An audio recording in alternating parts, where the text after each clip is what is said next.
He won't even tell teammates he's hurt over the course of the season. He's learned about injuries since he's been retired. He said, guys, he's an offensive lineman at heart. He just won't talk about it. Second down and 9. Give it to Taylor, and the burst from Taylor. He's going to break away. Taylor takes it in. Touchdown. Streaking downfield. Blocks up front from Kelly and Glowinski. And Taylor, a 62-yard sprint for the score.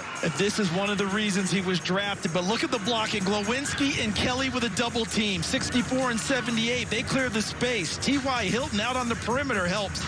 But the reason Jonathan Taylor got his offer at Wisconsin, they said we like